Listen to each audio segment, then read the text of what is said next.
రోజు మున్సిపల్ సాధారణ సమావేశం నిర్ణయించడం జరిగింది. ఇందులో 51 అంశాలపై కౌన్సిల్ తీర్మానం చేయడం జరిగింది. తాయి బజార్ కి సంబంధించిన అంశం గురించి మన కాంగ్రెస్ కౌన్సిలర్లు అందరూ ఏకగ్రీవంగా నిర్ణయం తీసుకుని కౌన్సిల్ చేశాము. ఇందుకు 36 మంది కౌన్సిలర్లు కూడా మద్దతు తెలపడం జరిగింది. ప్రజలకు మరియు రైతులకు మేలు జరిగే విధంగా ఈ తాయి బజార్ ని మొత్తానికి రద్దు చేయడం జరిగింది. ఏప్రిల్ 1 రైతులు ఎవరు కూడా మార్కెట్ లో కానీ ఇక్కడ కానీ తాయి బజార్ కి సంబంధించి డబ్బులు ఇవ్వకండి. రైతులు చేసుకునే వాళ్ళకు మన దుకాణాల పోటీ చేసుకునే వాళ్ళకి అందరు కలిసి కాంగ్రెస్ ప్రభుత్వం తెలంగాణ రేవంత్ అన్న గారి నాయకత్వం మేమందరం డిసైడ్ చేసాం. మా 36 మంది ఆమోదించారు.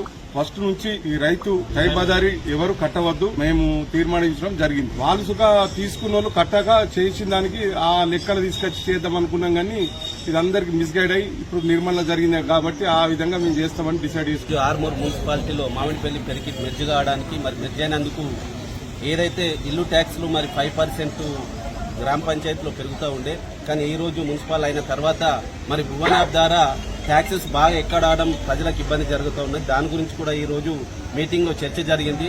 చర్చ జరగడం వల్ల